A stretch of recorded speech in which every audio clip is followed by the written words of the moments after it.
From the studios of Tucson Business RadioX, recorded in the Stewart Title corporate offices on Broadway, you are now listening to The Mark Bishop Show. And now here's your host, Mark Bishop. And welcome to another Mark Bishop Show with What's New in Biz. Call for Code, technologies created to save lives in the face of natural disasters. Well, Daniel Krook is the Chief Technology Officer of IBM Code and Response and Call for Code, a multi-year competition that inspires developers to create sustainable software solutions to the world's most pressing problems. And boy, do we have a few. He ensures that those ideas are delivered when they can make the greatest impact at CTO of the IBM Code and Responsive Initiative. That's what he's in charge of. Welcome, Daniel. Hey, thanks for having me, Mark. Let's look at the issue. As most recently seen with Hurricane Dorian, the impact of devastating wildfires, landslides, hurricanes, and other natural disasters that continue to grow every year. But with the help of the global developer community and open source technologies, we have the potential to significantly improve preparedness for natural disasters and accelerate relief when they hit. And this is where this Call for Code comes in, right, Daniel? That's right. Call for Code's a 5-year, $30 million program. We've just entered our second year of it, and each year we have a global competition. So we just finished our second competition, and the goal is to get the world's 24 million developers inspired to address some global challenges. For example, natural disasters, which was the theme this year. So we saw developers from 165 nations, over 180,000 of them, come out and participate in the competition, the global virtual competition at universities, from startups at large enterprises around the world. Well, what is it? 100 and more, in fact, than 180,000 independent and enterprise developers, data scientists, activists, and students from 165 nations participated to create technologies that can help local communities in need. Now, apparently, Daniel, these teams used data and open source powered technology, including cloud, artificial intelligence, and blockchain to create more than 5,000 applications. Is that right? Yes. So we had participation using various IBM cloud technologies as well as open source, open standards-based services. So it was amazing to see the variety of applications, creating, for example, platforms that use blockchain to make it clear and trackable where a donation might go from the donor to the recipient, and as well as use conversational technology, voice to text, to understand what people need, what people have needs, and how responders can help people the help they need in the most efficient way possible. So lots of amazing solutions from around the world. Yeah, sounds fantastic. Tell us about the 5 finalists for this year's Call for Code. They're chosen from an elite group of top technology solutions from around the world. I think the first one, Aster, out of Europe. What can you tell us about that? Yeah, so there were 5 finalists. Aster was one of the finalists, and they created an application that can supplement a 911 board, for example, during a time of crisis, to help handle some calls, understand the sentiment of the caller, what they might need, to generate an overall picture of where a crisis may be happening. So, for example, with the earthquake today in California, you might be able to track to one part of San Francisco where people are in most need of help. So that was one of the solutions. Another one, Helios, connects people who are affected by natural disasters in their mental health, connect them to caseworkers, connect them and store a history of information over time the caseworker can do to give them the right things that they need. Right. Helios, they're out of North America, right? You've got 5 from different places, yeah. And they provide high-quality mental health care. They specialize in that one. That's right. Yep. Okay, and go ahead, yep. I was going to say, the top solution came from Spain. So they actually are a team comprised of a developer, a data scientist, a firefighter, a nurse, and a project manager, and pulling it all together. And they created a solution in partnership with their local fire brigade, the 2 team members being on that fire brigade, where they have a hardware device that can be attached to a firefighter's uniform who is out addressing wildfires, and it collects information about what that firefighter is exposed to.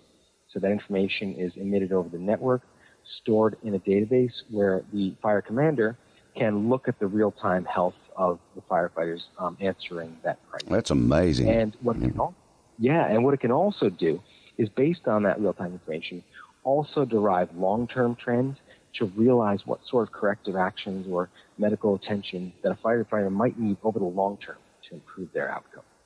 Well, when you would talk about ROVE now of North America, Project ROVE, it's an emergency response solution that connects responders to victims deemed to be most in need, is that right?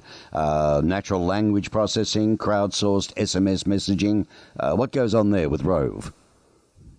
Yeah, they're interesting because they combine actually an old technology, SMS or text messaging, one of the things that may still be available when the rest of the network is down.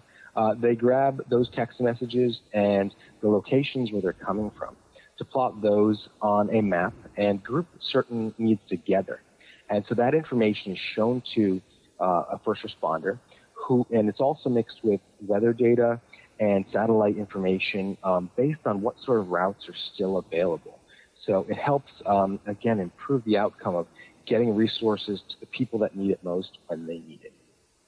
Yeah, pretty talented guys and people and crews that have put this together.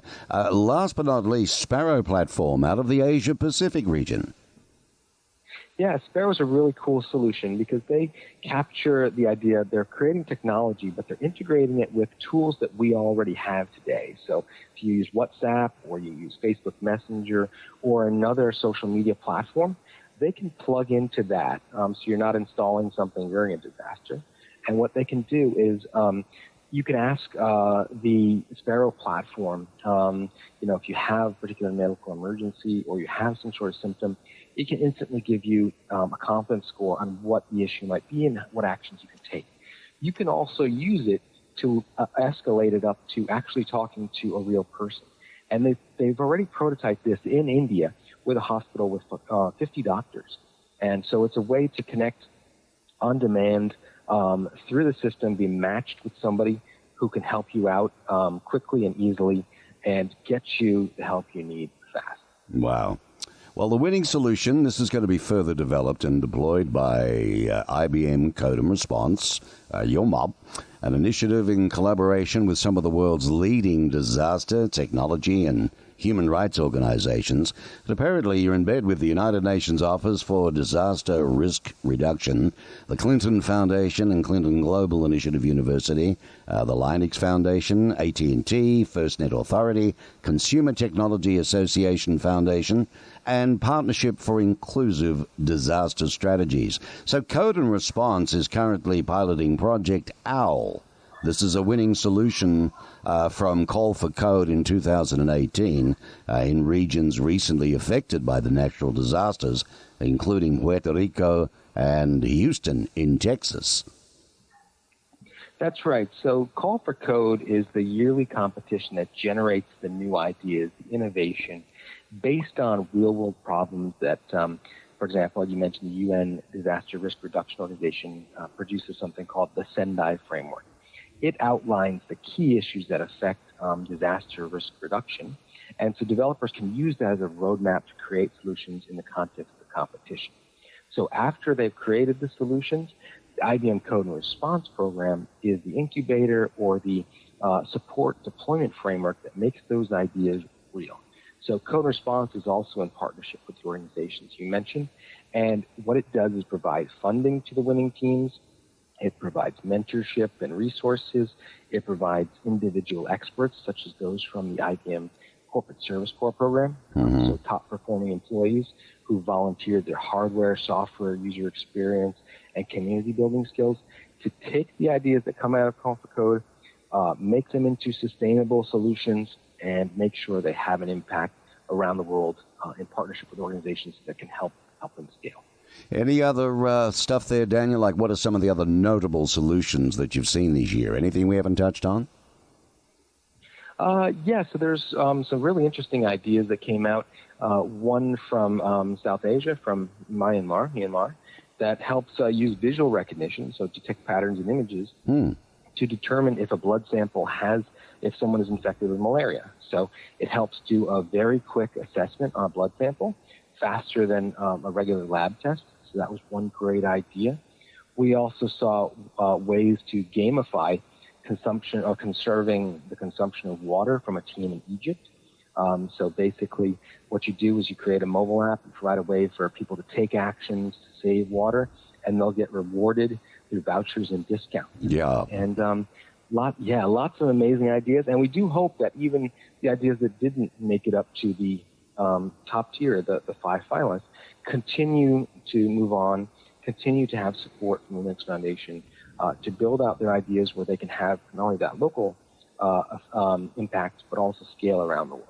Well, there's so many things we do need. I mean, whether we like it or not, and I'm not going to say it's climate change, but whatever the heck it is, the things are getting worse, and we need all the help we can get. I noticed the winning team's going to receive a cash prize, a USD of $200,000, and support from IBM. That'd be pretty exciting, wouldn't it? Yeah, that's a great leg up for them to take their idea and move on to the next phase with it. So take a promising idea, spend the money and ideally build out some more prototypes, connect with some more help that can help come on full time to help improve it, and do what else they need to make it a reality. Should mention there, too, the Linux Foundation and other partners interested in turning the winning idea into a real-world open-source deployment to benefit communities in need. But IBM are the major leaders in this whole thing. But second, third, fourth, and fifth place winners, they also receive a cash prize as well. That's pretty cool. So you see these solutions impacting disaster for us in the future, Daniel Krook, as something for us to look forward to, just the mug in the street, right? Yes, exactly. So as you mentioned, natural disasters are a growing threat. They affect everybody around the world. But we also have 24 million developers in the world, or even people who just are familiar with technology that can now use tools to develop solutions to counteract them. So we hope to see through the Call for Code program and the Code and Response Deployment System more and better innovation each year of the program, and we hope that they can save lives in the near future. Yeah, nice to be putting it towards this type of thing instead of weapons, eh? Where can my listeners go for more information, Daniel? Should they like to read a bit more, follow this up perhaps? Yeah, they can go to callforcode.org. So they'll learn about the 5-year program. They'll see highlights from last year's competition, including Project OWL, their most recent deployment.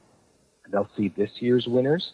And they can stay tuned for next year's 2020 competition as well, where they can take part and put their hat in the ring for those awards, those prizes as well, and bring their innovation to reality. So the Call for Code, the whole operation itself, this was launched by David Clark Cause alongside yourselves, the founding partner, IBM. This was only back in 2018. Yeah, so that was the first year of the 5-year program. We just completed the second year. And we bring on supporters, which include small organizations, large organizations, their sponsors as well that come on board, and other charitable partners. And the goal is to match these developers with the expertise, the input from organizations that can give them the tools, the guidance to create important applications. So throughout the competition, too, students can learn about cloud computing, they can learn about databases, data services, they can learn about blockchain, Internet of Things, all sorts of brand new technologies. So they'll learn skills even if they don't bring them to bear on an immediate problem. That's fabulous. So callforcode.org. If you're interested, I think that would be a great site to have a look at. Probably find out a lot of information. Thank you, Daniel. Daniel Krook is the Chief Technology Officer of IBM Code and Response and Call for Code, a multi-year competition that inspires developers to create sustainable software solutions to the world's most pressing problems. And boy, do we have a few, and it's great to hear the inventions and all of these things that can save lives. Thanks again, Daniel. Great speaking with you. Great. Thanks for having me. You're most welcome. Daniel Krook on The Mark Bishop Show with What's New in Biz.